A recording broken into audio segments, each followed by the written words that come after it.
Question number 9 page number 213 read करो और मुझे बताओ क्या समझ में आ रहा है क्वेश्चन को देखकर।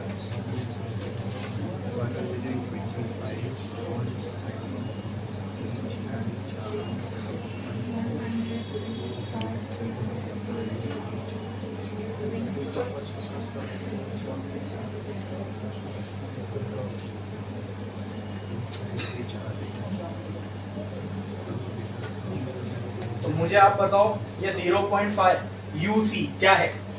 तो लिखा हुआ ना 0.5 यूसी, इसका मतलब क्या है? यूसी है क्या वो? तो क्या बोलते हैं उसको?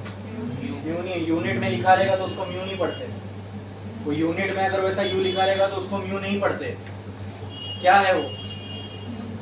अरे 11th में भी करे हो यार, प्रॉब्लम मालूम होना चाहिए क्या है वो। आपको दिया हुआ है समथिंग, मतलब 0.5 ऐसा कुछ, ये क्या है? अच्छा वो छोड़ दो, ये छोड़ दो, ये सी क्या है? कूलम। कूलम किसकी यूनिट है? तो ये क्या दिया हुआ है आपको? चार्ज। भाई नहीं समझ में आया तो यूनिट देख लो, कूलम है तो कूलम किसकी यूनिट है? तो ये क्या दिया हुआ है आपको? चार्ज को कैसे रिप्रेजेंट करूं? Very good. अब ये यू का मतलब होता है माइक्रो। क्या होता है? तो माइक्रो के लिए मैंने आपको बताया था कि नहीं? हाँ, मिली होता है 10 to the power of -3। Micro होता है 10 to the power of -6। ठीक है, फिर एंगस्ट्रॉम भी बता देता हूं।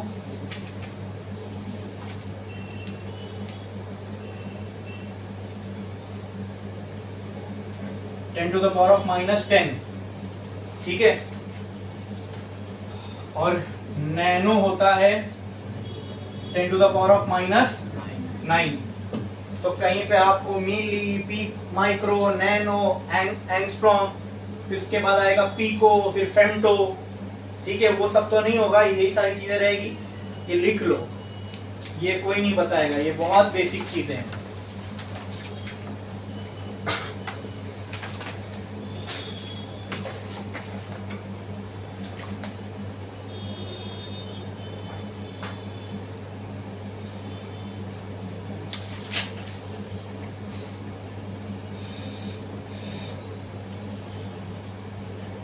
लिखा आपने?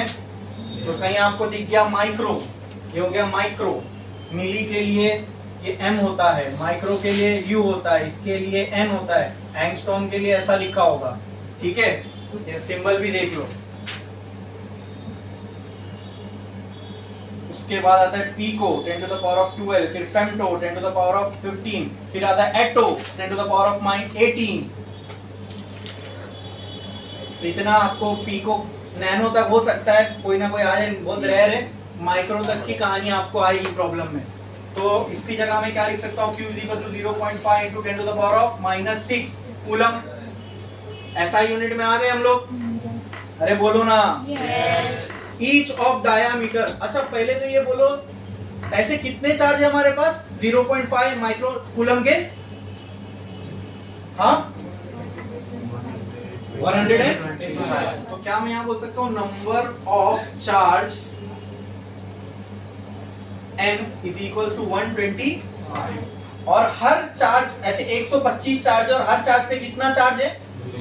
0.5 माइक्रो कूलम का। ठीक है, next, and each of diameter, यानी हर चार्ज का डायमीटर कितना है? 0.1। यानी हर चार्ज का डायमीटर दिया हुआ 0.1 मीटर। तो रेडियस कितना हो जाएगा इसका? 0.05 मीटर है ना भाई। 0.1 मीटर का डायमीटर है, उसका आधा करोगे तो 0.05। ठीक है, अच्छा नेक्स्ट आगे क्या बोला है दोस्तों कि calculate the potential at the surface of bigger drop. Calculate the potential at the surface of bigger drop. अच्छा ये क्वेश्चन शुरू से जरा पढ़ना। 120 स्मॉल लिक्विड ड्रॉप, ठीक है, each carrying charge of 0.5 micro coulomb, each of diameter 0.1 metre. ये part मैंने छोड़ दिया था। फॉर्म्स ए बिगर ड्रॉप, यानी ये जो 125 चार्ज है, ठीक है, छोटे छोटे छोटे छोटे, ये मिल के क्या बना रहे हैं, एक बड़ा ड्रॉप।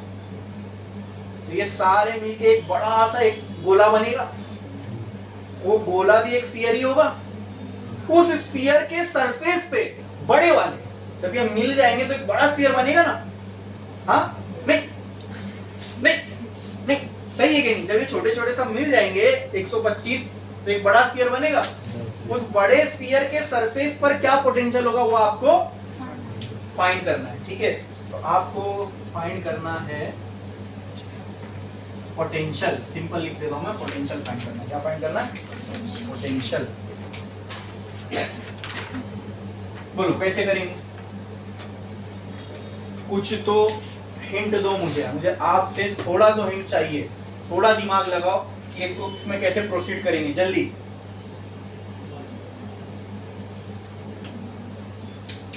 पोटेंशियल निकालना हमको किस पे?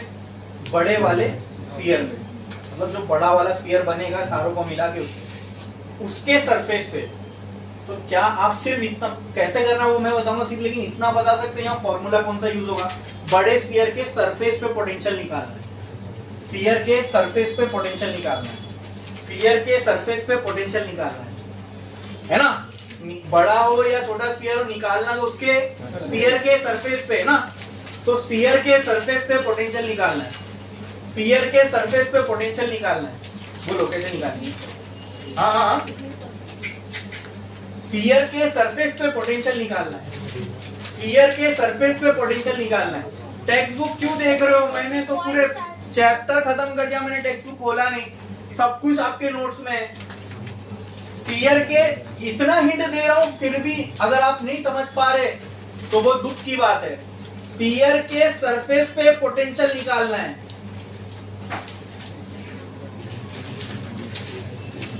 जल्दी बताओ।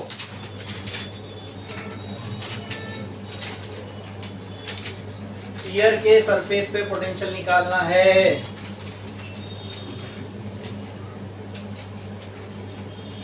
स्फीयर के सरफेस पे, सरफेस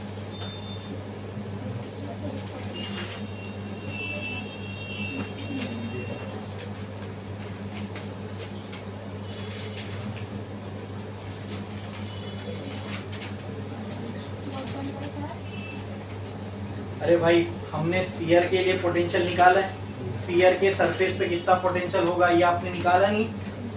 स्फीयर के सरफेस, एक अगर स्फीयर है उसके सरफेस पे पोटेंशियल की वैल्यू क्या होती है वो आपने निकाले नहीं। स्फीयर जब हमने पढ़ा था उसके 3 जगह पर हमने पोटेंशियल निकाला था, एक आउटसाइड, एक सरफेस, एक इनसाइड। तो अभी क्या निकालना है आपको? तो सरफेस वाला फॉर्मूला ले लो ना स्फीयर का। हाँ क्या है? सिग्मा बाय नहीं, वो नहीं है, वो स्फीयर के लिए नहीं है। ये चार्ज डेंसिटी बता रहे हो आप मुझे। हमने लीनियर वायर की वजह से देखा था, शीट की वजह से देखा था, फिर एक स्फीयर की वजह से देखा था। तो जब स्फीयर वाला निकालो, इलेक्ट्रिक फील्ड, अच्छा पोटेंशियल ड्यू टू स्फीयर नहीं देखे क्या हमने? इलेक्ट्रिक फील्ड देखे ना स्फीयर की वजह से, पोटेंशियल नहीं देखे ना। हाँ इसके लिए नहीं बता पा रहे हम लोग, पोटेंशियल नहीं देखे ना हम लोगों ने स्फीयर की वजह से। पोटेंशियल ड्यू टू वो तो अपने को है ही नहीं सिलेबस में, ठीक है। तो मैं उसका फॉर्मूला आपको बता देता हूँ। पोटेंशियल लिखो, स्टार डालो, वहीं पे साइड में लिखो potential on surface of sphere.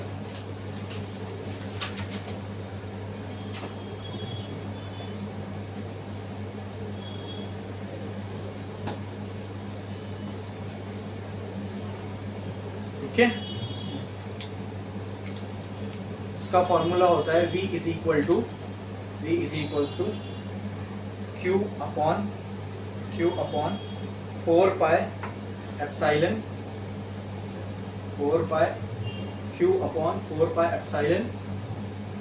Pi epsilon into R, denominator में R इंटू R, ठीक है।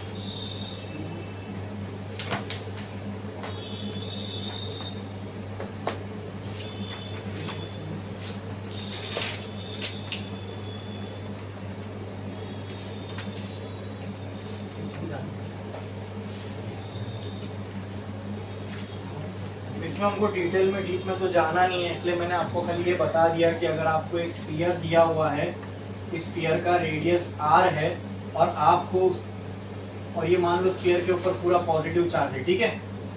हाँ, आपको स्फीयर के सरफेस पर, ये जो सरफेस दिख रहा है, इस पे निकालना है पोटेंशियल। क्या निकालना है? उस पोटेंशियल का फॉर्मूला भी अपने को आ गया। क्या आ गया बोलो? V is equals to Q upon 4 pi epsilon naught R, ठीक है। अच्छा, मुझे आप ये बताओ, ये चार्ज की वैल्यू है हमारे पास? है, ठीक है। 4 पाई एप्सिलॉन, ये सब कांस्टेंट है, ठीक है। तो इसको इस पूरे की जगह k equal to 1/4 pi epsilon होता है। हाँ हाँ, क्या मैं ये पूरे की जगह ऐसा नहीं लिख सकता Q upon K, sorry KQ by R? हाँ, और K की वैल्यू हमको ऑलरेडी मालूम है, 9 इंटू 10⁹ होती है। तो इसकी जगह वो हो गया Q, आगे बचा क्या R, अगर R मिल जाए तो। अब ये प्रॉब्लम्स को अप्रोच कैसे करना है पहले तो ये समझो। मैं आपको एक चीज बता रहा हूँ, बहुत ध्यान से सुनना।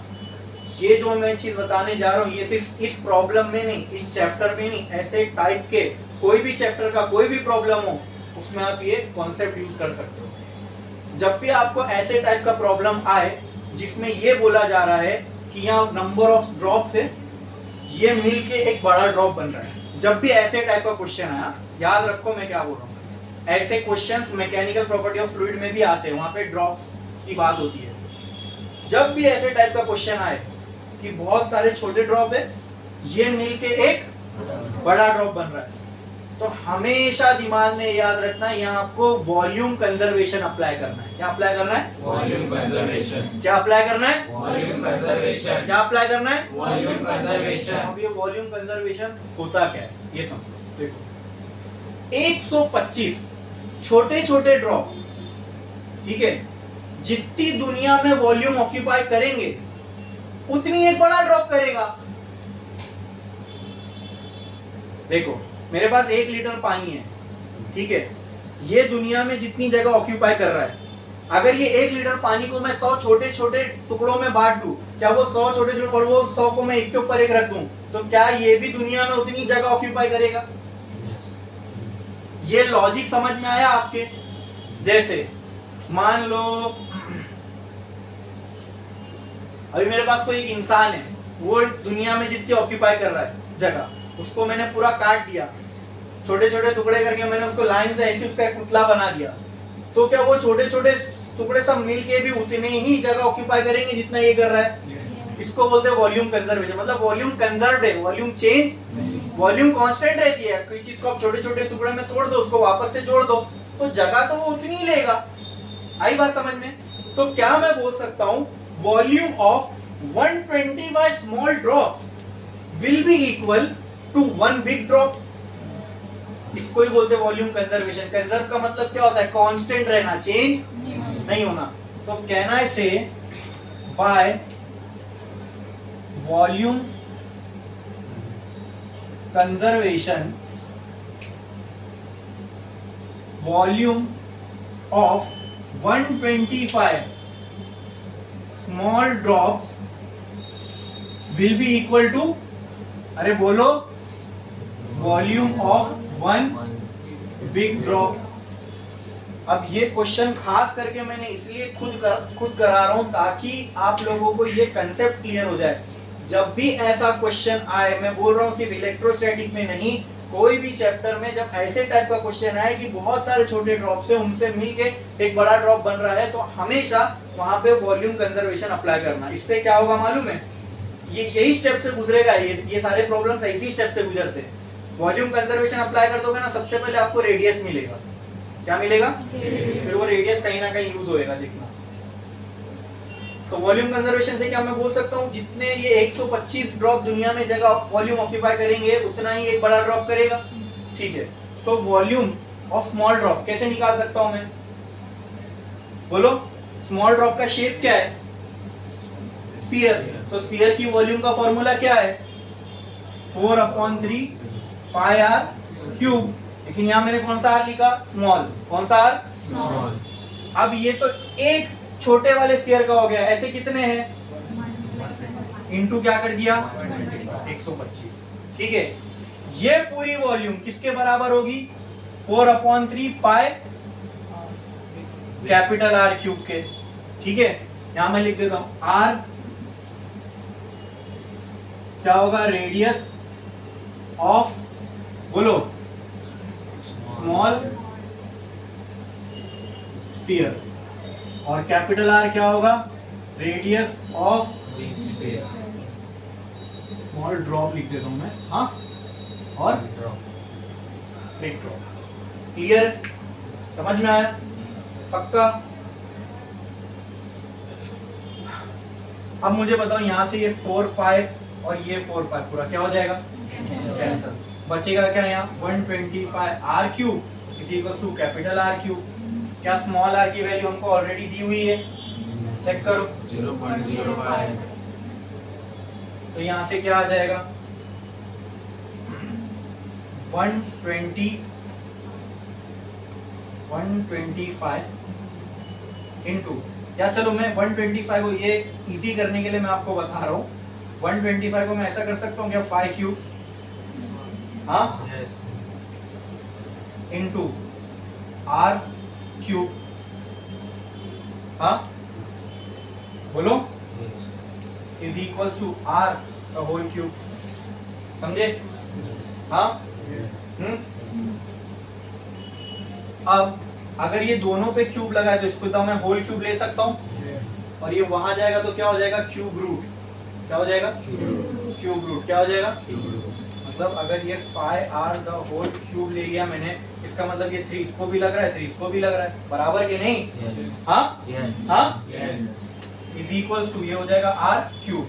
अब ये वहां चला जाएगा तो कहना है 5r under root cube r cube, हाँ, अरे बोलो ना, क्या मैं 5r को ऐसा भी लिख सकता हूँ 5r इक्वल टू ये r क्यूब था द होल रेज टू 1/3, हाँ, अब वो r इससे मल्टीप्लाई होगा, for equal to r 3 into 1/3, 3 ये हो जाएगा 5r is equal to capital R, हाँ, हाँ, तो r की वैल्यू क्या आ जाएगी 5 इंटू स्मॉल r की वैल्यू क्या थी 0.05।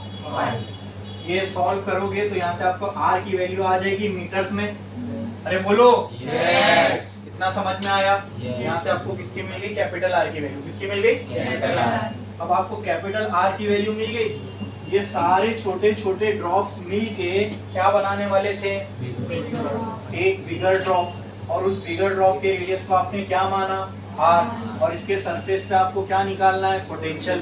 तो पोटेंशियल के लिए फॉर्मूला क्या होता है, के क्यू बाय आर, के क्यू बाय आर, ठीक है। अब चार्ज भी यहाँ पे जो चार्ज लोगे दोस्तों, ये तो 125 का मिला के चार्ज है ना, ये जो बड़ा वाला स्फीयर बनेगा इसमें जो चार्ज की वैल्यू होगी वो 125 का मिला के होगी। तो आपको क्या करना पड़ेगा, V इज इक्वल टू के की जगह क्या पुट करोगे 9 इंटू 10⁹ इंटू क्यू की जगह क्या पुट करोगे, बोलो, Q is equal to 125 into, अरे बोलो ना भाई, Q की वैल्यू क्या आएगी, V इज इक्वल टू के की जगह क्या आएगा 9 इंटू 10⁹ Q, एक चार्ज की वैल्यू कितनी है 0.5 इंटू 10⁻⁻⁶। ऐसे कितने चार्ज है जो बड़े वाले में, इंटू क्या करोगे, तभी तो इसका टोटल चार्ज मिलेगा ना। तुमको बड़े स्फीयर के लिए निकालना है तो बड़े स्फीयर के लिए 125 से मल्टीप्लाई करना पड़ेगा, into 0.5 into 10⁻⁶ into the whole divided by r, r क्या आया 0.25, 5 इंटू 0.05, वो कितना आया था 0.25, यहाँ पे लिख सकते हो 0.25, ठीक है। या r की डायरेक्ट वैल्यू यहाँ पे भी पुट करोगे तो यहाँ से आप सॉल्व कर सकते हो, 1 ये 5 इंटू 25, 2 0 यहाँ बढ़ा दो, कितना हो जाएगा ये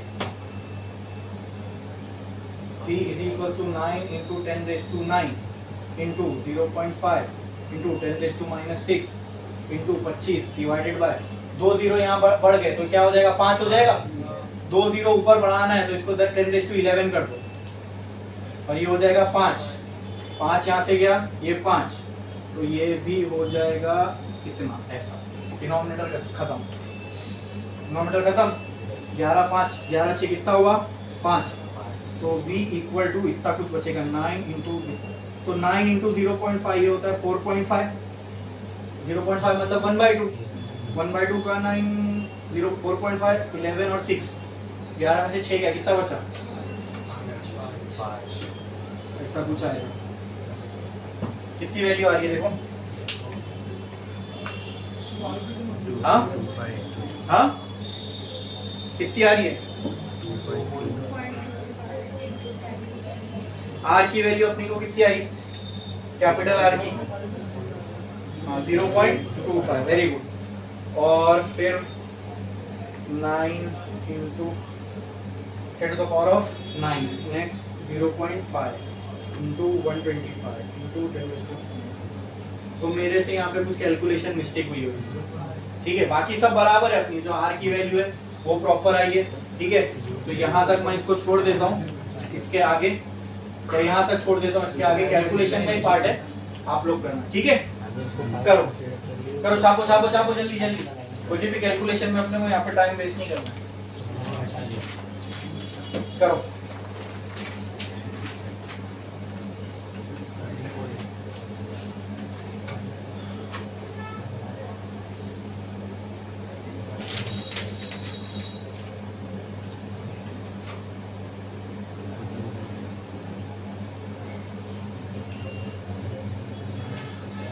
ये बाकी है,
मैंने यहाँ किए थे अपन बराबर, लेकिन यहाँ पे जो 5 आ रहा था ना उसको मल्टीप्लाई करना बाकी था ना, उसको करते तो बराबर वही आता जो आ रहा है।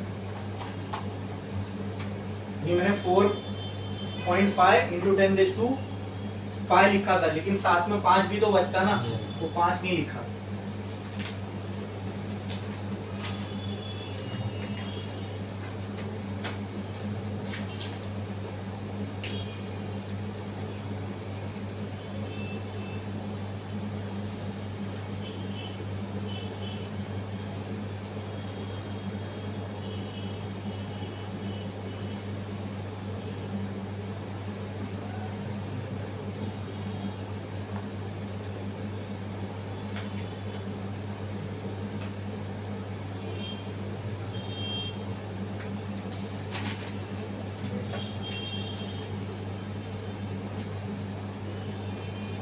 ये हो गया सेकंड वाला पार्ट, ये हो गया ना। yes.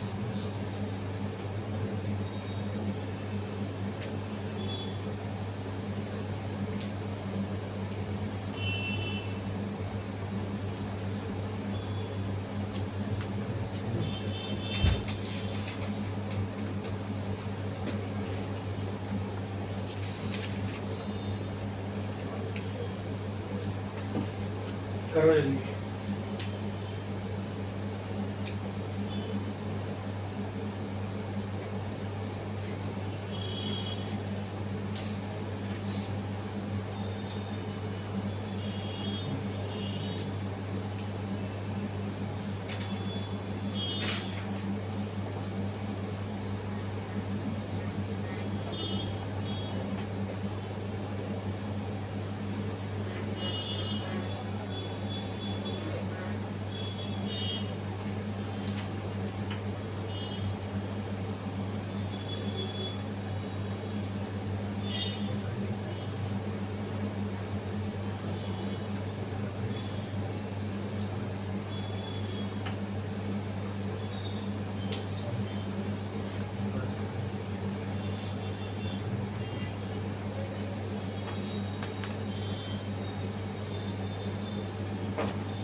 हो गया, लिखें।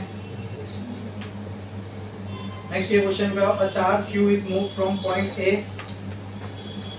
above a dipole moment P to point B below the dipole moment in equatorial plane। ये क्या है वो क्वेश्चन नंबर? हाँ, क्वेश्चन नंबर 1, पेज नंबर क्या? 212।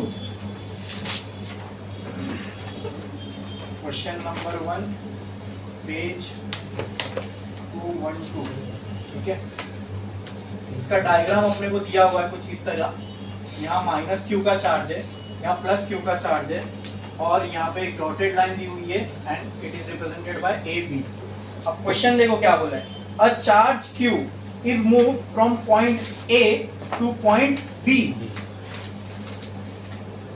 Point A about dipole moment P to point B below dipole, हाँ यही, A से B, in equatorial plane without acceleration find the work done in the process। यानी ये पूरे के लिए आपको क्या फाइंड करना है? तो वर्क डन कैसे लिखते हैं? क्या बोला, एक चार्ज लिया हमने स्मॉल q, उसको पॉइंट A से कहा मूव किया? पॉइंट B पे। और ये जो प्लेन है बताओ ये डाइपोल के कहां पे आ रही है? मतलब ये जो प्लेन है ये डाइपोल के एक्सिस पे है कि इक्वेटर पे? कहां पे? इक्वेटर पे। कहां पे? और आपको ये चार्ज को यहां से यहां लाने में जो वर्क हुआ वो फाइंड करना है। क्या फाइंड करना है? वर्क। तो पहले तो मुझे ये बताओ कि ये डाइपोल है, ये जो लाइन बनी है ये लाइन डाइपोल के इक्वेटर को रिप्रेजेंट कर रही है कि नहीं कर रही है? कर रही है कि नहीं कर रही है? क्वेश्चन में भी बोला है चार्ज को मूव कर रहे हैं इक्वेटर, इक्वेटोरियल प्लेन में। कहां पे? तो अगर ये इक्वेटोरियल प्लेन है तो डाइपोल के लिए इक्वेटोरियल प्लेन में पोटेंशियल कितना होता है? यस, कितना होता है? जीरो। अगर पोटेंशियल जीरो है तो पोटेंशियल का फॉर्मूला मालूम है अपने को, पोटेंशियल होता है वर्क डन पर यूनिट। तो अगर मैं यहाँ पे W बाई क्यू पुट कर दूं इक्वल टू जीरो, तो W इक्वल टू कितना आ जाएगा? क्यू आ जाएगा, जीरो ही आएगा, खत्म। कितना वर्क डन लगेगा? यानी वो चार्ज को A से B पे मूव करने के लिए कितना वर्क लगेगा? वर्क जीरो क्यों आया? बोलो, वर्क जीरो क्यों आया? रीजन? मूव होगा लेकिन वर्क जीरो क्यों आ रहा है? बिकॉज चार्ज को हम कौन से प्लेन में मूव कर रहे हैं? इसलिए वर्क डन जीरो आ रहा है, क्योंकि इक्वेटोरियल प्लेन में पोटेंशियल जीरो होता है, इसलिए कोई वर्क लगाएंगे। तो नीचे पहले ये लिख लो,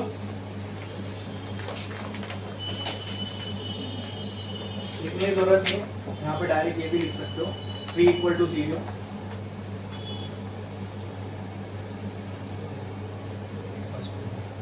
यहां तक लिखो पहले, यहां तक, फिर इसके ब्रैकेट में क्या लिखना है मैं बता दूं। यहां तक लिखो, V इक्वल टू जीरो तक लिखो, उसके आगे का मैं बता दूं।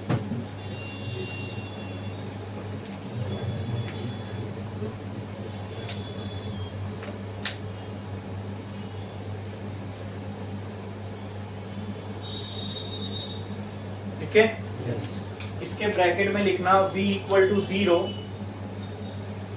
For a dipole at equator. V equal to zero for a dipole at equator.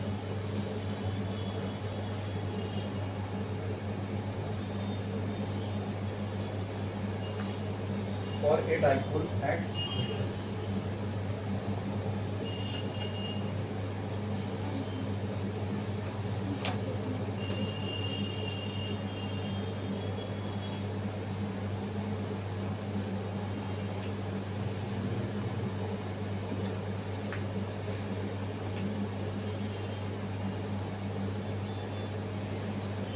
Clear. Next question पे आओ। 3 charges minus Q plus Q minus Q are placed at equal distance. ये लिखे ना, इसके नीचे लिखे ना।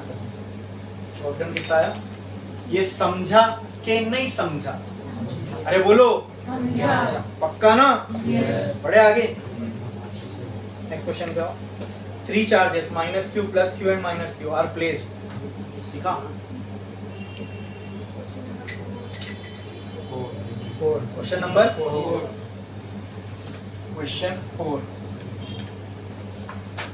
Page number 213। ठीक है,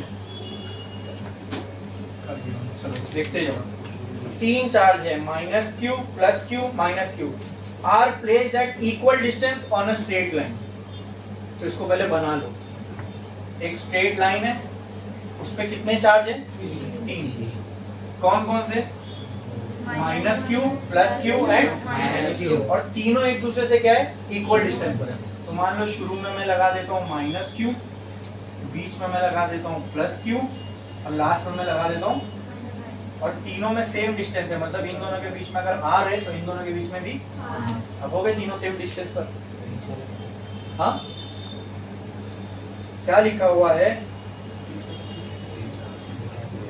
are placed 3 charge minus Q plus Q minus Q are placed at equal distance on a straight line. यानी तीनों इक्वल डिस्टेंस पर, एक स्ट्रेट लाइन में अगर इक्वल डिस्टेंस पे अगर तीनों प्लेस्ड है तो इसका मतलब ये अरेंजमेंट ऐसी ही हो सकती है ना। हाँ, ये कंफ्यूजन हो रहा है कि ये और ये दोनों एक दूसरे से इक्वल डिस्टेंस पर नहीं है। हाँ, समझ में आया ना? तीनों अगर स्ट्रेट लाइन में और इक्वल डिस्टेंस है बीच में, तो इसका मतलब जितना डिस्टेंस इन दोनों के बीच में होगा उतना डिस्टेंस इन दोनों के बीच में। बोलो इतना क्लियर है? समझा? पक्का? बढ़े आगे। देखो, if the potential energy of the system of the 3 charge is 0, मतलब जो टोटल पोटेंशियल एनर्जी इन सब के मिला के क्या है? एक और चीज दी हुई है, total potential energy is equal to, total potential energy कितनी दी हुई है? पूरे सबकी मिला के, सबकी मिला के। Then what is the ratio of ओ, बीच वाला चार्ज को कैपिटल क्यू। तो what is the ratio? Ratio what is the, मतलब टू फाइंड बोला है। क्या बोला है? To find. क्या करना है? रेशियो निकालना है। किसका? Capital Q upon small Q. बोलो इतना क्लियर है? यहां तक क्लियर है क्या? ठीक है, चलो अब फाइंड करते हैं। मुझे पहले आप ये बताओ, यहाँ पे क्या दिया हुआ है? टोटल पोटेंशियल एनर्जी 0 है। क्या दिया हुआ है? Total potential energy 0। तो जब इसकी वैल्यू दी हुई है तो क्यों ना हम इसी के फॉर्मूले से शुरू करें, क्योंकि इसकी वैल्यू हमको मालूम है। इसकी वैल्यू हमको, जो टोटल पोटेंशियल एनर्जी उसकी वैल्यू हम लोग को मालूम है। तो एक काम करते हैं ना, हम लोग पहले टोटल पोटेंशियल एनर्जी निकाल लेते, उसकी जो भी वैल्यू आएगी उसको किससे इक्वेट कर देंगे? टोटल पोटेंशियल एनर्जी जो भी आएगा उसका टर्म, उसके इक्वल में मैं 0 लगा सकता हूं क्या? क्यों? दिया हुआ है। तो पहले तो जाओ, पोटेंशियल एनर्जी का फॉर्मूला क्या होता है वो बताओ। मैंने आपको डेरिवेशन कराते टाइम बताया था पोटेंशियल के, कि अगर पोटेंशियल एनर्जी बोला तो यहां तक करना है, और अगर पोटेंशियल बोला तो उसके आगे बढ़ना है। तो पोटेंशियल एनर्जी का फॉर्मूला क्या था वो बताओ। सिर्फ पोटेंशियल एनर्जी का फॉर्मूला क्या था वो बताओ, जल्दी बताओ। सिर्फ पोटेंशियल एनर्जी का फॉर्मूला कितना था वो बताओ। वेरी गुड, बताओ। Very good. क्या पोटेंशियल एनर्जी का फॉर्मूला ये था दोस्तों? K Q Q not by R. 2 charge थे इसमें, ठीक है, एक जो रखा हुआ था और एक जो उसके सामने था, बराबर? ठीक है। तो अब टोटल मैं काम करता हूं, पहले जैसे ये दो चार्ज है, इनकी पोटेंशियल एनर्जी आ गई, तो एक काम करते पहले जोड़ी जोड़ी में दो दो चार्ज बना लेते हैं ना। हाँ, इस चार्ज को मैं नंबर दे देता हूँ 1, इस चार्ज को मैं नंबर दे देता हूँ 2 और इस चार्ज को मैं नंबर दे देता हूँ 3। पहले हम लोग पोटेंशियल एनर्जी निकालते हैं 1 2 की, फिर निकाल लेंगे, फिर निकाल लेंगे, फिर जब सबको ऐड करेंगे तो पूरे सिस्टम की पोटेंशियल एनर्जी मिलेगी कि नहीं मिलेगी? अरे बोलो, समझ में आ रहा है क्या कर रहे हैं? तो पोटेंशियल एनर्जी ऑफ 1 2 निकालना है, तो कैसी आएगी बोलो फॉर्मूले के हिसाब से? के क्यू की जगह पे क्या आएगा? ये माइनस माइनस। अब बोलो पोटेंशियल एनर्जी का फॉर्मूला है, तो चार्ज को विथ साइन रखूं कि नहीं रखूं? ये भी मैंने बताया था। देखो कितनी क्रिटिकल इंफॉर्मेशन है यहाँ पे, उससे आंसर सही गलत होएगा। वो इतने से कंसेप्ट है, यहाँ आंसर तुम्हारा सही और गलत हो जाएगा। तो पोटेंशियल वाले फॉर्मूले में चार्ज को विथ साइन रखते हैं कि नहीं रखते? रखते हैं। ये याद रखना, बोला था जितने भी पोटेंशियल वाले फॉर्मूले सब में चार्ज को विथ साइन रखना। इलेक्ट्रिक फील्ड, फोर्स, ये सब में चार्ज, फोर्स के फॉर्मूले में भी 2 क्यू आ रहे थे उसमें, लेकिन माइनस चार्ज तो तुम माइनस की साइन नहीं रखोगे चलेगा। पोटेंशियल वाले फॉर्मूले में कोई भी पोटेंशियल का फॉर्मूला हो उसके अंदर चार्ज को विथ साइन रखना है। जैसे ये पोटेंशियल एनर्जी है तो के माइनस यहाँ लगा तो चलेगा, minus Q plus Q upon इन दोनों के बीच का डिस्टेंस आर। फिर पोटेंशियल एनर्जी ऑफ 2 3 चेक करो, ये दोनों आएगी। इसमें पहला वाला चार्ज कौन सा है? Capital Q. दूसरा वाला चार्ज कौन सा है? तो के यहाँ लिख दिया, माइनस इधर लिख दिया, क्यू इधर लिख दिया, नीचे क्या है? आर। तो सेम दिखने के लिए मैं ऐसा नहीं लिख सकता क्या पहले क्यू और बाद में कैपिटल क्यू? चलेगा? हाँ, मल्टीप्लीकेशन ही तो हो रहा है ना आगे पीछे। 2 into 3 करूं या 3 into 2 करूं, आंसर 6 ही आएगा, समझे? फिर लास्ट में क्या बचा? 1 3 बराबर ये दोनों। तो इन दोनों के लिए माइनस पहले लिख दिया, फिर के स्मॉल क्यू, फिर कैपिटल क्यू बराबर। नहीं कैपिटल क्यू नहीं आएगा, एक और माइनस तो हो जाएगा प्लस, तो लिखने की जरूरत नहीं है। अपॉन आर रहेगा, आर रहेगा। अरे इन दोनों के बीच में डिस्टेंस आर रहेगा, 2R। Very good, 2R। समझे? क्लियर है? अब क्या है? टोटल पोटेंशियल एनर्जी अगर अपने को निकालना है पूरे सिस्टम की तो क्या होगी? U12 plus U23 plus U, add कर दो। U12 कितना आया? Minus K Q Q by R plus minus K Q Q by R plus K Q square by, ऐसा लिख दूं चलेगा? हाँ? अब ये दोनों क्या हो जाएगा? माइनस माइनस कर दो इधर ही पे, प्लस माइनस माइनस हो जाएगा। ठीक है, अब ये दोनों माइनस, ये भी माइनस। देखो ये पूरा सेम टर्म है ना इसके जैसा, तो इस पूरे को मैं एक चॉकलेट मान लेता हूं। तो ऐसी एक चॉकलेट इधर भी है, तो एक चॉकलेट कितनी हो गई? 2 चॉकलेट। और माइनस में तो -2 K Q Q by R plus K Q square by 2 R. बोलो इतना क्लियर है? टोटल पोटेंशियल एनर्जी कितनी दी हुई है? तो इस पूरे को मैं 0 से इक्वल कर सकता हूँ। टोटल पोटेंशियल एनर्जी की जगह 0 लिख दूं, चलेगा? चलेगा? अरे बोलो किसने बोला?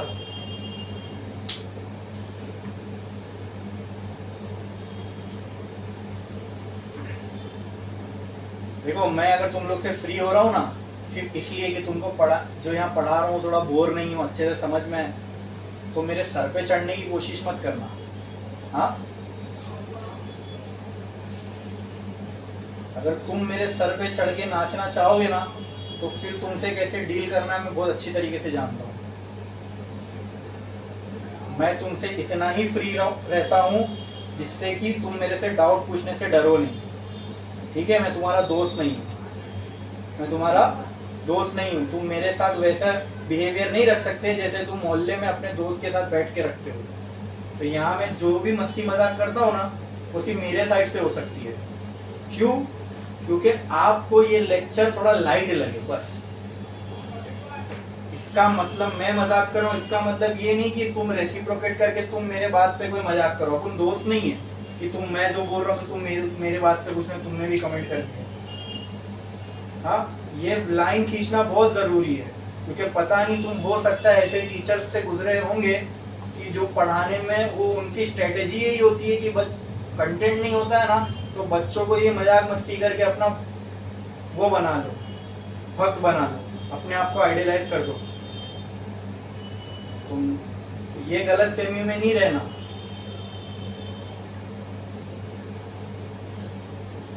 ज्यादा फ्री होने की कोशिश मत करना, ये अभी बोल दे रहा हूँ। उसके फिर जो ये पहली बार हुआ है इसके लिए सिर्फ बोल रहा हूँ, हंसी आ रही हंसो, हाँ इतना तक ठीक है।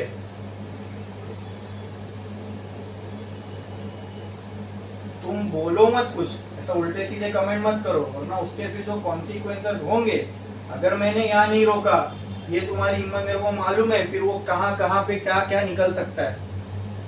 ठीक है, मैं देखा हूँ अक्सर, फिर वो कमेंट्स वल्गैरिटी में चले जाते हैं। समझ में सबको आता है, फिर कई बार डबल मीनिंग कमेंट्स भी निकलते हैं, और अक्सर लड़कों से निकलते हैं, क्योंकि थोड़े फ्री हो जाते हैं ना, सर ने थोड़ी ढील दे दी है मजाक करने की, सर भी कर रहे तो अपन भी फ्लो में कर लेते हैं। ये मेरा पर्पस है, मैं अगर यहाँ पे कोई चीज मजाक में बोल रहा हूँ, उसका एक पर्पस है। वो पर्पस क्या है कि अगर ये थोड़ा सा बोरिंग है, डिफिकल्ट टॉपिक है, तो पढ़ते पढ़ते थोड़ा सा हंसी मजाक में निकल जाएगा, तो इतना माइंड पे वो नहीं होता।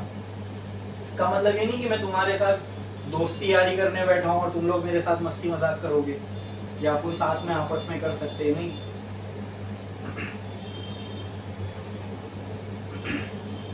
अभी मैं उस पर जा भी नहीं रहा हूँ किसने किया क्यों किया, नहीं, मेरे को टाइम पास ही नहीं करना। अब बोल रहा हूँ सबके लिए, जिसने किया है उसके लिए भी, और जो हो सकता है सोच रहा रहेगा आगे करने का तो उसके लिए भी। वरना फिर मैं इतना भी सीरियस हो सकता हूँ कि तुमको हंसने भी ना तो मुंह भी ना खोलने दो, वो ना मुझे अच्छा लगेगा ना तुमको, है क्या नहीं। फिर ये होगा कि मैं अपना फर्ज पूरा करूंगा यहाँ के बस पढ़ा के जाने का, फिर तो ऐसी चीज मत करो जो ना मुझे करने में अच्छी लगे ना आपको। ठीक है, तो बहुत सीरियस नोट पे मैंने आपको ये चीज बता दी, दोबारा अपने बिहेवियर को कंट्रोल में रखना। चलो, ये तुम हंसो वसो उसमें मेरे को कोई प्रॉब्लम नहीं, लेकिन तुम रिटर्न में ना मेरे कुछ बात पे कमेंट नहीं करना, ये याद रखना। इतना मैं फ्री इसलिए ही हूं, बस तुम लोग मेरे से डाउट पूछने के लिए ना डरो। ठीक है, वो डर नहीं रहना चाहिए तुम्हारे दिल में कि यार मैं डाउट पूछ लूंगा तो सर मुझे कहीं चिल्लाना है, इसलिए मैं उतना सीरियस नहीं होता हूं आपके साथ। लेकिन इतना भी फ्री नहीं हूं कि तुम मेरे दोस्त बन जाओ। तो एक लिमिट है, अपनी एक लाइन है, उस लाइन में मैं भी रहूंगा और मैं एक्सपेक्ट करूंगा कि आप भी रहो।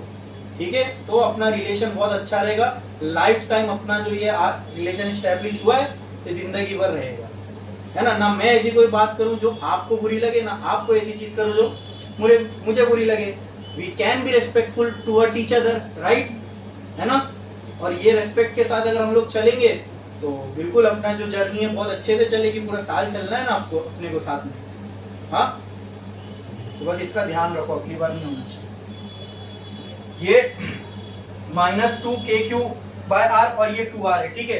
तो ये पूरे माइनस वाले टर्म को अगर मैं यहाँ लेके आ जाऊं चलेगा, माइनस अच्छा भी नहीं लगता ना वहां पे ऐसे साइड में लगा हुआ, तो इस साइड पे मैं लेके आता हूँ, तो ये क्या हो जाएगा 2KQ capital Q by small r is equal to, यहाँ क्या बचेगा K small q upon 2R। ये R कैंसल, ये K कैंसल, यहाँ से एक Q, यहाँ से एक Q। देखते हैं यहाँ क्या क्या बच रहा है, यहाँ बच रहा है 2 capital Q is equal to, वहां क्या बच रहा है Q अपॉन 2। अपने को देखो निकालना क्या था, तो इसके टर्म्स में लेके आ जाओ बस, तो क्या आ जाएगा रेशियो, ये Q इधर, ये Q नीचे आ गया, रेशियो क्या आ जाएगा 1 बाय, खत्म ना। ये Q यहाँ आ गया, तो capital Q by small q, यही तो रेशियो निकालना था। ये 2 को यहाँ पे एक दो, तो क्या बचेगा 4। आ रहा है कि यही, हाँ, तो पूरा सोल्यूशन भी कर लिया हम लोगों ने, समझ में आया, क्लियर है। छापो, देख लो पहले इधर अच्छे से, कोई भी चीज इसमें ऐसी है जो नहीं समझ में आई है तो बोलो। हाँ, है कोई ऐसी चीज? सबको समझाइए अच्छे से।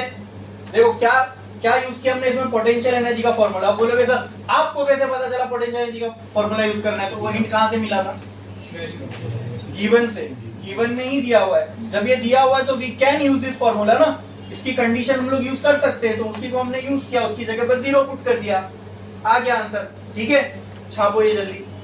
तो इसके बाद जो अभी क्वेश्चन लेने वाला हूं बहुत मजेदार क्वेश्चन है। उसमें जो मैंने आपसे कहा था अक्सर बच्चों से गलती होती है, देखते वो क्वेश्चन में आपसे गलती होती है क्या नहीं, क्योंकि मैं शुरू में तो आप ही से पूछूंगा।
इसका वो हो जाएगा। ये क्वेश्चन का मुझे नंबर बताओ क्या है?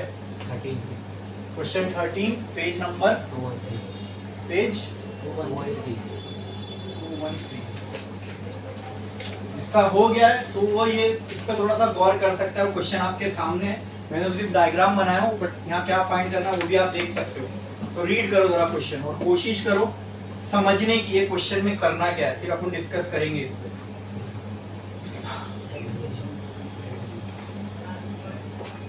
ये सेकंड वाला ये पार्ट हो गया।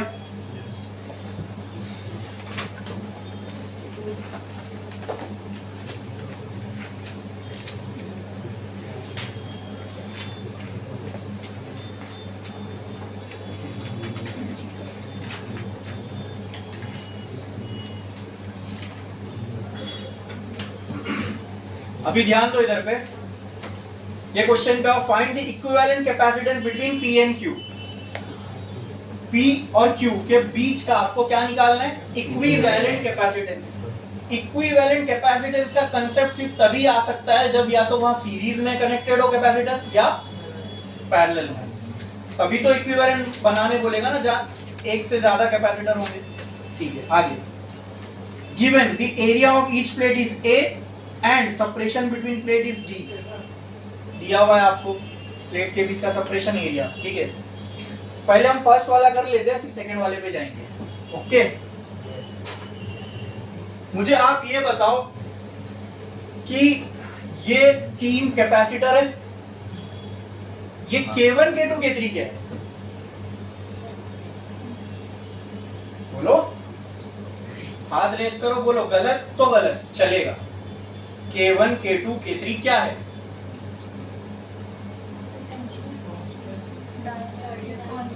यस यस, जोर से गलत तो चल।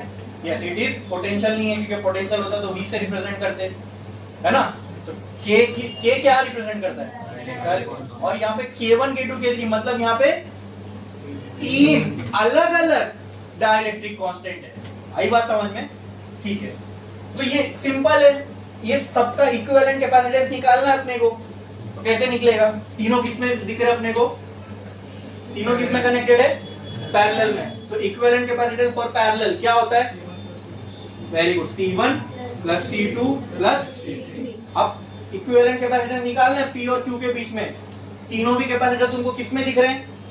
पैरेलल में। तो पैरेलल के लिए फॉर्मूला क्या है? C1 C2 C3। अब क्या करो, इंडिविजुअल का पहले कैपेसिटेंस निकाल लो। यहाँ पे भी पुट कर सकते हो, लेकिन डिफिकल्ट हो जाएगा, तो पहले इंडिविजुअल निकाल लो। तो कैपेसिटेंस पहले तो मुझे बताओ, ये विद डाइलेक्ट्रिक है कि विदाउट डाइलेक्ट्रिक है? तो विद डाइलेक्ट्रिक, पहले तो विदाउट डाइलेक्ट्रिक वाले का कैपेसिटेंस का फॉर्मूला क्या होता है? A epsilon not by D। ये विदाउट डाइलेक्ट्रिक वाले का होता है। यहाँ पे ये विद डाइलेक्ट्रिक है, विदाउट डाइलेक्ट्रिक है, तो यहाँ पे क्या आ जाएगा? K। अब 1 वाले को देखो, ये सबका एरिया तो सेम है। क्वेश्चन में क्या बोला है? एरिया सबका सेम है, लेकिन D सेम है क्या? तो यहाँ D की जगह क्या आ जाएगा? D बाय, और ये 3 ऊपर चला जाएगा। तो क्या मैं इसको ऐसा लिख सकता हूं? हाँ, और K की जगह K1, समझे? हाँ ठीक है। Now tell me what will be C2। C2 वही सेम स्टेप फॉलो करते हैं। A epsilon by D by 3। यहाँ पे क्या आ जाएगा? K2 बराबर, ये 3 है तो 3 ऊपर चला जाएगा, ये क्या हो जाएगा? 3K2 बाय स्मॉल d बराबर। सिमिलरली C3 कितना आ जाएगा? 3K3 A epsilon not by small d। अब ये तीनों को उठा के कहाँ पुट कर दोगे? जो भी आंसर आएगा वो किसका रहेगा? इक्विवेलेंट कैपेसिटेंस का। क्लियर है? समझ में आया? मुश्किल था, लेकिन फिर भी आपने गलत किया। फिर भी आपने, अब इसमें गलती क्या है? वही समझाया था वो चीज। आपने सीरीज पैरेलल का फैसला कैसे किया? कितनी बार बताया था, और मैं हमेशा बोलता हूं ना, विद एक्सपीरियंस मैंने ये चीज देखी है, ये गलती बच्चे करते हैं। इतना बताने के बावजूद आज जब इसका अप्लाई करने का मौका आया, फिर आपने वही गलती कर दी है। आपने सीरीज पैरेलल को, सीरीज या पैरेलल एक कैसे तय किया? देख के, दिख रहा था ना, ऐसे ऐसे ऐसे लगा हुआ मतलब पैरेलल होगा, है ना? और वैसे स्ट्रेट दिखने में हाँ सीरीज होगा, ठीक है? तो वो चेक करने का मैंने आपको तरीका बताया हूं। जस्ट चेक पोटेंशियल सबके अक्रॉस डिफरेंट है या नहीं। सेम रहा तो सीरीज में, नहीं सेम रहा तो पैरेलल में, और डिफरेंट रहा तो सीरीज। तो अब वो कैसे चेक करें? तो कभी भी ऐसा प्रॉब्लम आए ना, तो इसके बाजू में बैटरी कनेक्ट कर लो। ये मुश्किल है क्या? यहाँ से एक लाइन निकाले, यहाँ से एक लाइन निकाले, किसी को भी मैं जैसा कर रहा हूँ ऐसे नहीं, आप जैसा चाहो, किसी को भी पॉजिटिव किसी को भी नेगेटिव दे दो। ये हो गया पॉजिटिव, ये हो गया नेगेटिव। ये तरीके ये कोई टेक्स्ट बुक में नहीं मिलेंगे आपको। ये सब एक्सप्लेनेशन टेक्स्ट बुक में नहीं होता। प्रॉब्लम को कैसे सॉल्व करना है ये एक टीचर ही आपको बता सकता है, ठीक है? और ये सब चीजें हर कोई नहीं बता सकता आपको। ये जो मैं बता रहा हूँ ये बहुत छोटी छोटी चीजें, कोई ध्यान भी नहीं देता इसके ऊपर। और यही कहा था मैंने, यही एक अच्छे टीचर और बहुत अच्छे टीचर में फर्क है। तो लेट्स से इसके पोटेंशियल का डिफरेंस है, वो क्या है? V। तो पॉजिटिव वाला कहाँ होगा? V पे। नेगेटिव वाला कहाँ होगा? ये तो ये भी, ये 0 है तो ये भी, ये तो ये भी, ये 0 है तो ये भी। अब चेक करो, यहाँ V तो यहाँ भी V, यहाँ 0 तो यहाँ भी। यहाँ से यहाँ आने में मतलब यहाँ से यहाँ आओगे तो कुछ कम होगा, यहाँ से यहाँ आओगे तो कुछ कम होगा, यहाँ से यहाँ आओगे तो हर कैपेसिटर के अक्रॉस पोटेंशियल सेम मिल रहा है, डिफरेंट मिल रहा है ना। अब जब पोटेंशियल, बस इतना काफी हो गया, यही समझना था। वो हमने ये बैटरी वाला लगा के समझे, ये कहीं नहीं बताएगा दोस्तों, ये ऐसे समझना है इसको, समझे? अब मैंने आपको वो तरीका भी बता दिया कि कैसे आप समझोगे कि ये पोटेंशियल सेम है या डिफरेंट है। समझ में आया ऐसा बैटरी कनेक्ट करने का, ठीक है? तो बैटरी कनेक्ट करके समझ में आया कि पोटेंशियल तो यहाँ तीनों के अक्रॉस डिफरेंट आ रहा है, अगर पोटेंशियल डिफरेंट आ रहा है तो ये पैरेलल में है, पैरेलल में तो सेम आता है, तो ये किसमें हुआ? तो बस एक चीज हमने गलत की, वो ये है। क्या करना पड़ेगा?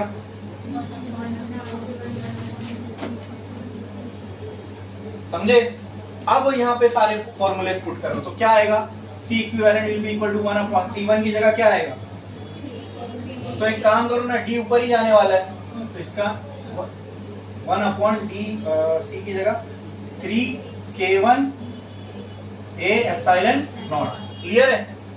Plus D upon 3K2 A epsilon naught plus D upon 3K3 A epsilon naught. क्या क्या इसमें से इक्वल बाहर आ सकता है? D बाहर आ सकता है, 3A एप्सिलॉन नॉट। अंदर क्या क्या बचेगा? 1/K1 1/K2 प्लस 1/K3, तीनों की वैल्यू दी हुई है ना? C equivalent will be equal to D upon 3A epsilon not, bracket में 1/K1 की वैल्यू क्या है? 1 प्लस K2 की वैल्यू 3 प्लस K3 की वैल्यू 6। कौन सी ऐसी चीज है तो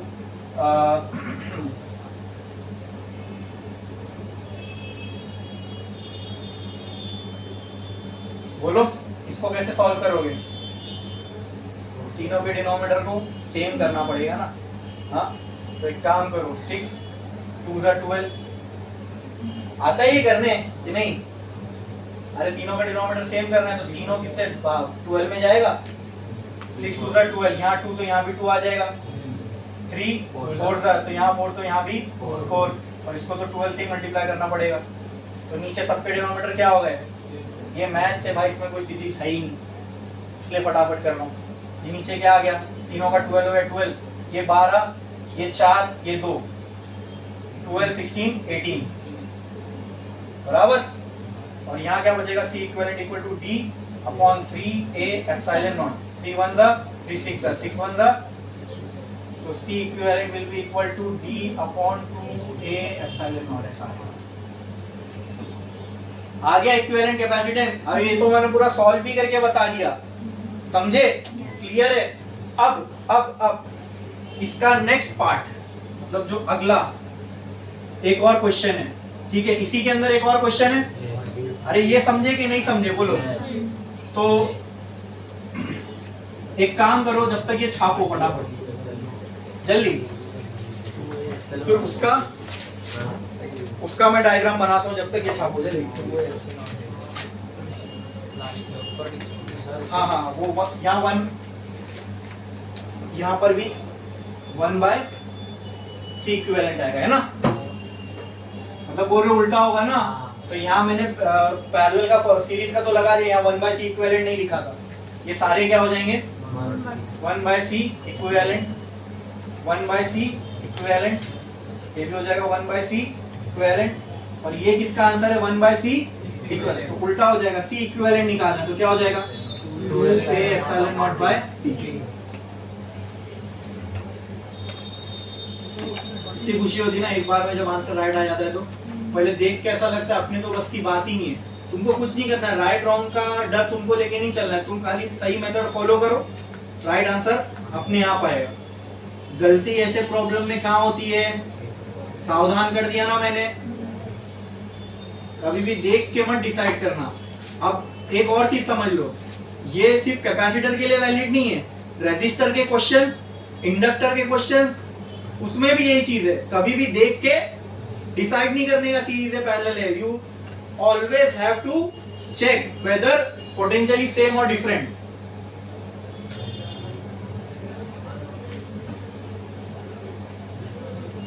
इसका मैं आपको हिंट दूंगा, करना आपको ये होमवर्क रहेगा।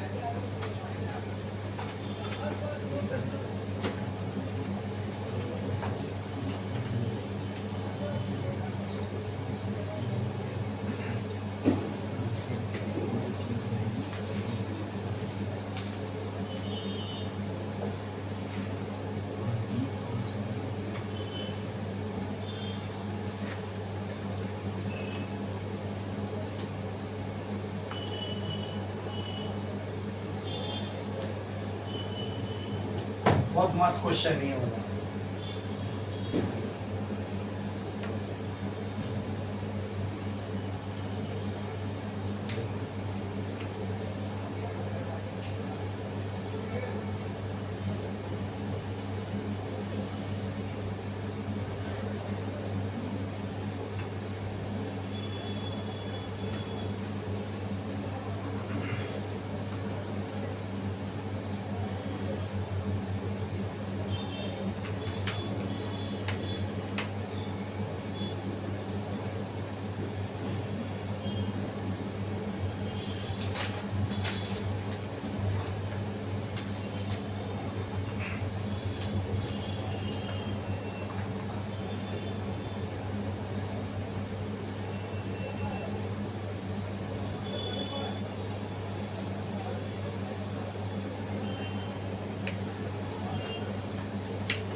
हो गया लिख के?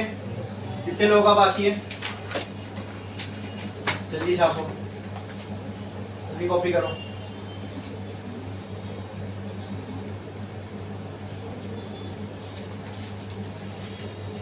ये हो गया इसका फर्स्ट पार्ट। कौन इसका मुझे बता पाएगा कि ये क्वेश्चन कैसे सॉल्व होगा? इसमें भी पी और क्यू के अक्रॉस इक्विवेलेंट कैपेसिटेंस निकालना है, लेकिन अब ये उतना ही, वो उससे जितना आसान नहीं है ये भी थोड़ा सा डिफिकल्ट था, लेकिन ये उससे भी ज्यादा है। मतलब इससे तो थोड़ा सा एक लेवल आगे है वो। तो बताओ मुझे कैसे होगा? पहले तो ये बताओ K1, K2, K3 आपस में क्या है? सीरीज है, पैरेलल है? वो तो पहले वो समझना पड़ेगा। इक्विवेलेंट निकालने बोला, इसका मतलब क्या? या तो सीरीज में होगा या तो यहाँ तो देख के फिर भी डिसाइड कर सकते थे कि सीरीज है या पैरेलल में। देख के गलती कर दिए, फिर बैटरी कनेक्ट करके तो कंफर्म बता सकते थे, लेकिन यहाँ कैसे बताओगे तीनों किसमें? बताओ, कौन बता सकते हैं? K1, K2, K3 किसमें? सीरीज में कि पैरेलल में? तीनों बताओ।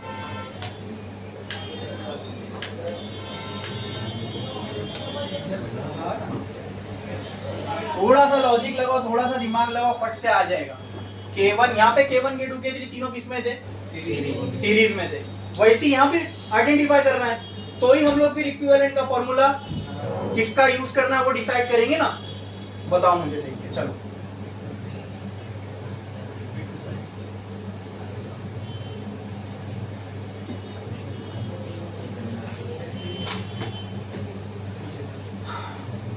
बोलो, K1, K2, K3 तीनों किस में है? हाँ, सीरीज में। ठीक है, आप कहते हो सीरीज में, और आपके हिसाब से सीरीज में। और किसको क्या लगता है? बोलो, गलती होगी तो यहाँ सही हो जाएगी। अच्छा चलो आप बताओ, आपको सीरीज में क्यों लगा? K2 से K3 वैल्यू घटेगी ना, K2 से K3 वैल्यू नहीं घट रही है, घटेगी, वेरी गुड, घटेगी, राइट। वैसे ही पहले जैसा अरेंजमेंट है तो सीरीज में, ठीक है। उस हिसाब से K2, K3 और K1 तीनों भी सीरीज में। और कोई सही अच्छा लॉजिक पकड़ा है इन्होंने? और कोई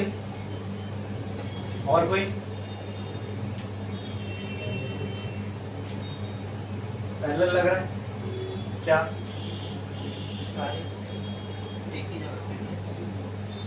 ये पूरा एक जगह पे इसलिए ठीक है। और कोई? आप बताओ, आपको क्या लगता है? आप बताओ, आपको क्या लगता है? सीरीज में कुछ एक आंसर दो, सीरीज पैरेलल बोलो, एक आंसर। सीरीज आपको, हाँ आपको बताओ क्या लगता है? सीरीज में, ठीक है।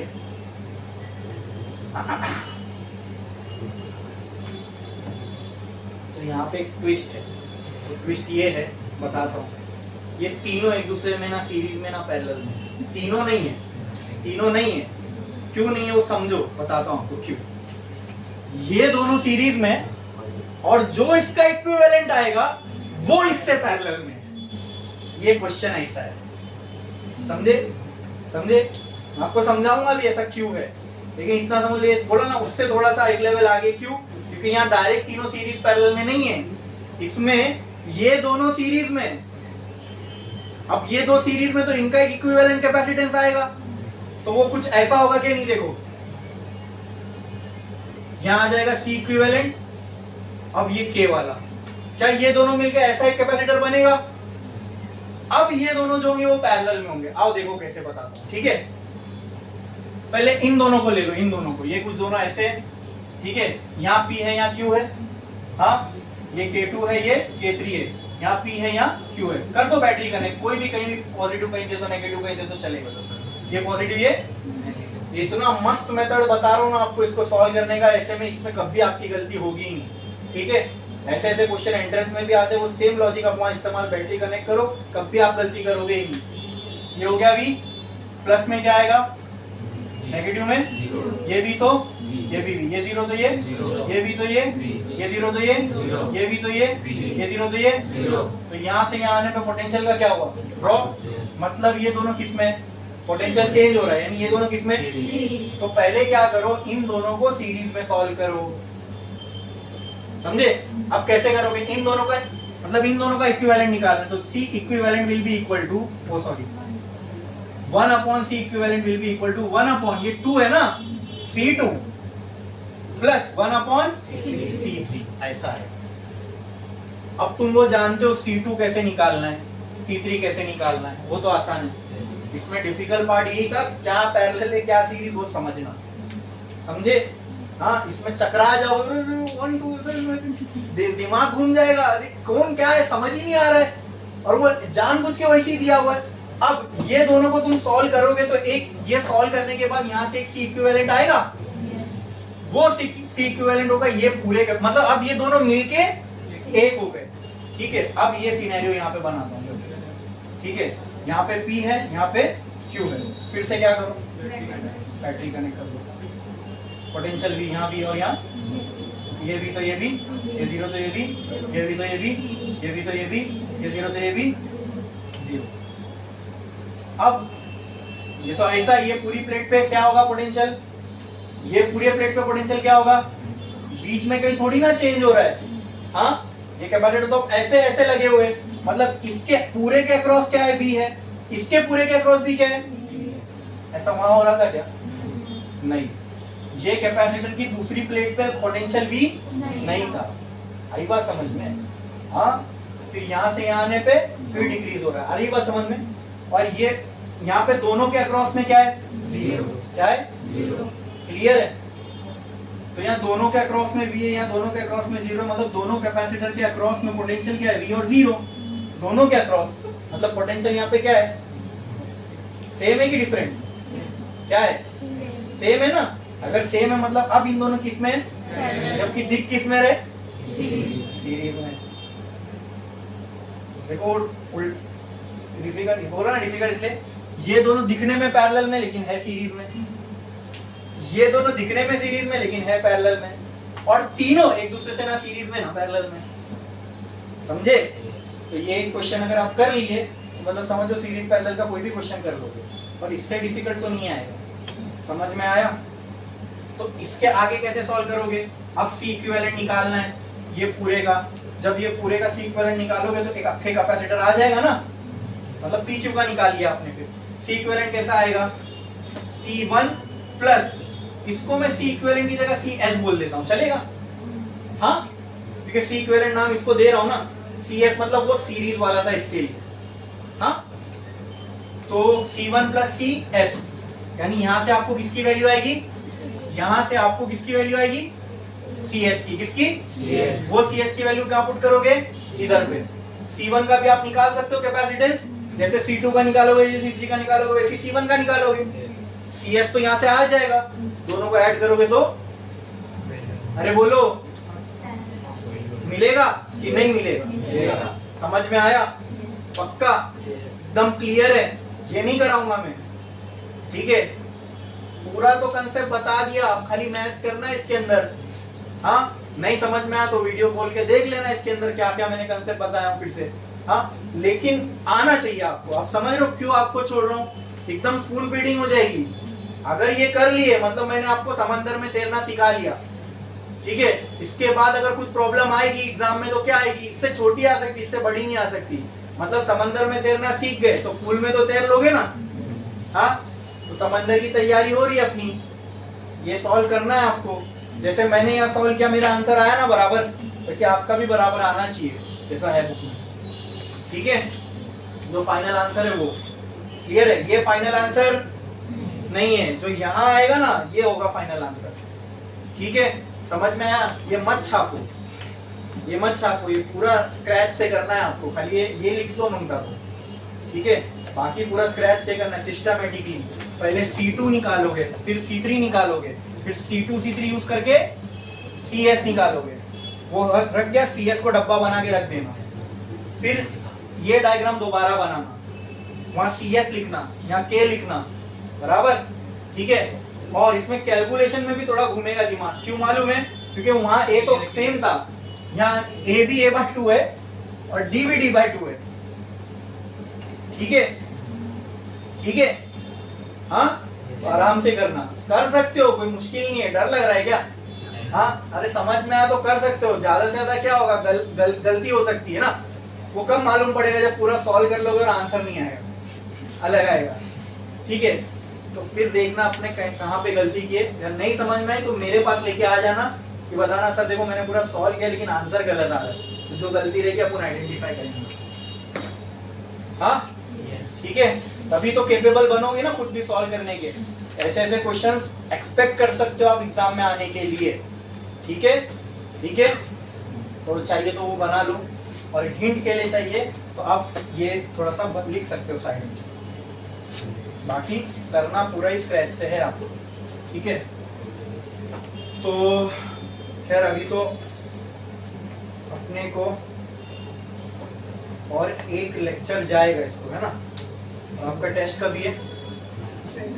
वेडनेसडे को है ना। अपन अगला लेक्चर वेडनेसडे को मिलेंगे, देखते हैं इसका क्या होता है।